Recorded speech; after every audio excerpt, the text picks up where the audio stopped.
नवाज शरीफ से उधार ले लो। कौम के बच्चे रुल गए और इसका बेटा आज भी लंदन में ऐश कर रहा है। एक बद किरदार शख्स को गीदड़ों का बाप कब तक खैर मनाएगा। मुस्लिम लीग नून को अवाम को नवाज शरीफ जैसा शेर का जिगर रखने वाला लीडर दिया है। आज मरियम नवाज, जावेद लतीफ़ और तलाल चौधरी के हमरा तंजीम साजी के लिए शेखपुरा पहुंची। भाई तलाल चौधरी वाली तंजीम साजी नहीं, ये असली वाली तंजीम साजी। तो उन्होंने कन्वेंशन से खिताब किया और ख़िताब करते हुए उन्होंने जो खिताब किया वो ये भूल गई कि वो जो बातें कर रही हैं वो तो फिट बैठती हैं उनके अपने पापा पे। तो ऐसे ही लगा जैसे वो अपने पापा को ही बदनाम करने पे तुली हुई हैं, क्योंकि जो उन्होंने बयान किया वो भूल जाती हैं तकरीर करते हुए कि वो कुछ ना बोलें जो उनके पापा को ही फिट बैठता है। यकीन जानिए आज वो खिताब उनका ये मेरे साथ सुने और आपको ऐसे लगेगा जैसे मरियम नवाज तो नून लीग का सही बेड़ा गर्क करने आई है, खासकर अपने पापा नवाज शरीफ का तो सही बेड़ा डबोने आ गई हैं। मरने का इंतजार वो शख्स करता है जो अपने काले करतूतों की वजह से आवाम का सामना करने की हिम्मत नहीं रखता। तो अपने बच्चों के मुस्तकबिल का ख्याल है, कौम के बच्चों के मुस्तकबिल का ख्याल नहीं था तुम्हें। कौम के बच्चों का मुस्तकबिल अंधेरे में धकेल कर, कौम के नौजवानों का मुस्तकबिल अंधेरे में धकेल कर, ये जो मेरे नौजवान खड़े हैं इनका मुस्तकबिल अंधेरे में धकेल कर इसको अपने बच्चों की फिक्र लाहक हो गई, कौम के बच्चों की कोई फिक्र नहीं।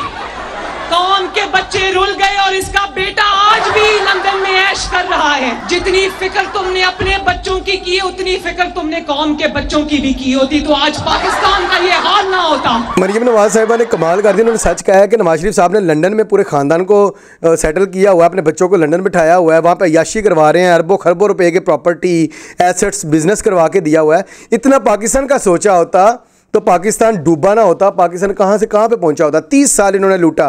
तो मरियम नवाज ने कहा तो सच है। मरियम नवाज बेसिकली कह रही है former chief justice Saqib Nisar के बच्चे के बारे में कि वो लंदन में अय्याशी कर रहा है। ये फिट बात बैठती है नवाज शरीफ साहब को कि जिनके बच्चे लंदन में है, उनके पास अरबों खरबों रुपए की दौलत है, कहाँ से कहाँ पे पहुँचा दिया अपने ख़ानदान को नवाज शरीफ साहब ने, और पाकिस्तान कहाँ से कहाँ पे आ गया, डुबो दिया इन्होंने। कि साकिब निसार तुमने एक बद किरदार शख्स को, बद तहजीब शख्स को, एक सेकंड क्या कहा, फिर से कहना। एक बद किरदार शख्स को। मरियम बीबी ये गलत बात है। किरदार की बात आप नहीं कर सकती, आप किसी को बद किरदार नहीं कह सकती, क्योंकि अगर आप किसी को बद किरदार कहेंगी तो बहुत सी अफवाहें ऐसी उड़ी हुई हैं कि आपकी तरफ जो तोपे ना उनके निशाने हो जाएंगे। तो बद किरदार आपने नहीं कहना कम अज़ कम। एक और ये सिर्फ नाअहल नालायक बद किरदार नहीं है, ये पाकिस्तान की 75 साल तारीख का सबसे बड़ा बुज़दिल है। मरियम नवाज साहिबा ये भी सच कह रही हैं, क्योंकि नवाज शरीफ साहब ने 75 साल तारीख में बुज़दिली का रिकॉर्ड तोड़ दिया है। बुज़दिल कौन होता है? जो मैदान छोड़ के भाग जाए, जो मुल्क छोड़ के भाग जाए, जो भगोड़ा हो जाए, जिसे सिर्फ अपनी पड़ी हो या अपने ख़ानदान की पड़ी हो, जो पैसा उठाए और लंदन भाग जाए। अब कहते हैं मैं माजूर हूँ, मैं अदालत नहीं आ सकता। बहादुरी नहीं आती तो थोड़ी सी नवाज शरीफ से उधार ले लो। जरदारी साहब हंस पड़े, हमें हंसने की ज़रूरत नहीं है, ये उन्होंने ही पूरा कर दिया। अगर बहादुरी सीखनी है तो नवाज शरीफ साहब से सीख लो। कप्तान आपको मैं एक वार्निंग दे रहा हूँ कि नवाज शरीफ साहब से बहादुरी ना सीखिएगा, वरना आप मुल्क छोड़ के कि आप किसी और सियारे पे कूच कर जाएंगे तो आप भी भगोड़े बन जाएंगे। आपने नवाज शरीफ साहब से बहादुरी नहीं सीखनी। असी वैसे बुज़दिली सही हैं, अगर ये बहादुरी होती है ना तो इससे अच्छी बुज़दिली है। कभी नवाज शरीफ को ये कहते देखा कि मैं अदालत नहीं आ सकता, मैं बीमार हूँ, माजूर हूँ? क्या कभी नवाज शरीफ को उम्र के पीछे छुपता देखा? नहीं, नवाज शरीफ साहब ने कोई बहाना नहीं किया, ना कभी छुपे हैं। बस एक ही उन्होंने बात की, उन्होंने कहा भाई मैं बीमार हूँ, मैं लंदन जा रहा हूँ और मेरी ज़मानत ये है, शहबाज शरीफ साहब मेरे भाई मुझे ज़मानत दे रहे हैं तो मैं आ जाऊँगा, कुछ दिनों में वापस आ जाऊँगा। और कुछ दिन क्या, कुछ महीने क्या, कई साल हो गए हैं और नवाज शरीफ साहब वापस ही नहीं आए। उनको ज़रूरत ही नहीं पड़ती वो बहाने बार बार लगाएं।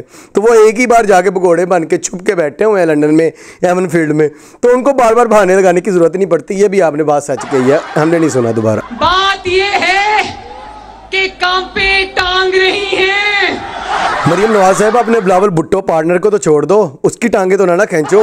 ये तो इमरान खान ने उसकी छेड़ बनाई थी, उसके मुंह से बात क्या निकल गई और इमरान खान ने वो बात पकड़ी और कहनी शुरू कर दी और वो इतनी मशहूर हुई कि देखो आज इमरान खान के दुश्मन भी वो बातें कर रहे हैं जो इमरान खान बात करके बिलावल भुट्टो को छेड़ता है। इसके केसेस हसन नवाज शरीफ से फर्जी तनख्वाह लेने का नहीं, इसका केस इकामा, वो भी एक्सपायर्ड इकामा रखने का नहीं, इसने ऑफशोर कंपनी छुपाई।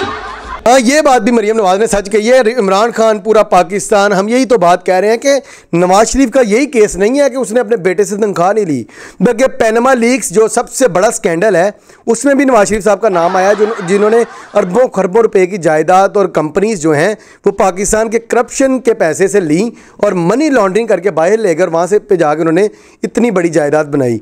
तो वो उसके बाद बाहर ही भाग गए हैं। पाकिस्तान आएंगे तो तफ्तीश होगी तो आगे केस बढ़ेगा। तो अभी तो छोटा सा केस है ये तनख्वाह वाला, अभी तो नवाज शरीफ साहब को बड़ी सजाएं होनी है, लेकिन वो पाकिस्तान आएंगे तो सजाएं होगी ना। भाषण देता है, सुन सुन के कान पक गए हैं। देख लें मरियम नवाज साहिबा, आप इतना सुनती हैं कप्तान को, इतना सुनती हैं कप्तान को कि आपके कान पक गए उनको सुन सुन के। इसका मतलब ये है कि कप्तान जब भी टीवी पे आता है आप उनको लाजमी सुनती हैं। इसको कहते हैं क्रश, इसको कहते हैं इंस्पिरेशन। तो आप बेसिकली इमरान खान से वैसे ही इंस्पायर हैं। आज और भी एहसास होता है ना कि अल्लाह ताला ने मुस्लिम लीग नून को, शेखुपुरा को, अवाम को नवाज शरीफ जैसा शेर का जिगर रखने वाला लीडर दिया है।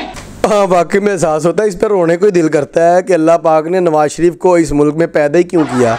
अगर पैदा किया था तो उनको वज़ीर आज़म क्यों बनाया, और अगर वज़ीर आज़म बनाया था उनके हाथ से कांड ना करवाते बल्कि अल्लाह पाक उनको हदायत देते तो वो अच्छा काम कर जाते। लेकिन उन्होंने अच्छे काम किए, लेकिन अपनी फैमिली के लिए किया। अपनी फैमिली को उन्होंने इतना सेटल कर दिया है कि अब उनकी 100 नस्लें भी वेली बैठ के खाएं ना वो खा सकती हैं। तो हमें एहसास होता है, हमें रोना आता है कि अल्लाह ने ऐसा क्यों किया। वो अल्लाह की हिकमत है, वही जाने। गीदड़ों का बाप कब तक खैर मनाएगा? पहले तराजू के दोनों पलड़े बराबर किए जाएंगे, फिर इंतखाब होगा।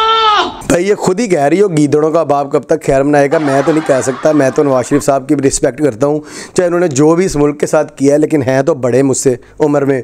तो मैं तो नहीं ये कह सकता। आप उनकी बेटी हो, आप जो मर्जी उनको कहती फिरो। तो रही बात दोनों जो पलड़े बराबर होंगे, आपका मतलब ये है कि आप जो मर्जी हो जाए, जितनी मर्जी नवाज शरीफ साहब ने चोरियां की हैं, करप्शन किया है, उनको सादिक अमीन कह दे, तो ऐसा इंशाल्लाह इस मुल्क में होने वाला नहीं है। ये आप भूल जाएं। जागती 22 करोड़ अवाम की किस्मत एक मंशियात ज़दा शख्स के हवाले क्यों की थी, बोलो यार। ये मुझे नहीं समझ आई कि नून लीग वालों को कैसे पता है कि वो नशा करता है। या तो सबूत दो या वीडियो दिखाओ। अगर वीडियो नहीं है तो आप क्या उनके साथ जाके वक्त गुजारते रहे हो? मरियम बीबी, आपने उनके साथ सिगरेटें पी हैं, आपने भी सूटे लगाए हैं उनके साथ, जो आपको पता है कि वो मंशियात का आदी है और वो ड्रग्स लेता है। आप भी उनके साथ पीती रही हो, तभी आपको पता होगा। वरना तो मेरा नहीं ख्याल मैं भी किसी बंदे को मुंह उठा के कहना शुरू कर दूं कि ये नशई है, ये नशई है, ये नशई है। क्योंकि बज़ाहिर तो ऐसे लगता है जितना फिट वो है, आपका पूरा खानदान मिल जाए तो उस जैसी फिटनेस नहीं है। नवाज शरीफ ने कहा था कि मैं अपना फैसला अल्लाह ताला पे छोड़ता हूं, तो शेखुपुरा वालों गवाही दो। पूरे शेखपुरा से क्यों गवाहियाँ ले रही हैं? मैं बता देता हूँ। मैं गवाही देता हूँ कि नवाज शरीफ साहब ने कहा था मैं अपना फैसला अल्लाह पे छोड़ता हूँ। उन्होंने अपना फैसला अल्लाह पे छोड़ा और अल्लाह ने इस अदलिया को, पाकिस्तान की अदलिया को तौफीक दी कि वो उनकी चोरी और करप्शन को पकड़ें और उनको नाअहल कर दें। तो ये गवाही मैं देता हूँ कि उन्होंने अल्लाह पे फैसला छोड़ा था, अल्लाह ने फैसला कर डाला। बस बात खत्म। मैं नहीं डरती। हाँ, मरियम नवाज नहीं डरती हैं अपने पापा की तरह, बहुत बहादुर हैं। जिस तरह नवाज शरीफ साहब बहादुरी का मुजाहरा करते हुए लंदन भाग जाते हैं ना, इस तरह ये भी बहादुरी का मुजाहरा करते हुए लंदन भाग जाएंगी जब भी कोई मुश्किल पड़ेगी। तो ये नहीं डरती किसी से। अपने अल्लाह को हाजिर जान के बताएं कि ये बातें नवाज शरीफ साहब को फिट बैठती हैं कि नहीं। तो मरियम नवाज को चाहिए कि जब भी तकरीर की तैयारी करे तो जो कमज़ोरियाँ इनके ख़ानदान में या इनके पापा में या इनमें है ना, उनको साइड पे कर दिया करें। वो जितनी मर्जी लोगों के जज्बात गरमाने के लिए बात हो, लेकिन इनको चाहिए कि वो बातों को इग्नोर कर दिया करें, क्योंकि एट द एंड जब इस तरह की तकरीर करेंगी तो लोगों को खुद ब खुद समझ आएगी कि ये सारी खसूसियात या ये सारी बुराइयां, ये सारी कमियां जो हैं, ये सारी नाअहलियां जो हैं, ये मरियम और मरियम के पापा में पाई जाती हैं, ये नून लीग में पाई जाती हैं। अपनी राय का इज़हार कमेंट्स में ज़रूर कीजिएगा। अगली वीडियो में मिलते हैं, तब तक के लिए अल्लाह हाफिज़।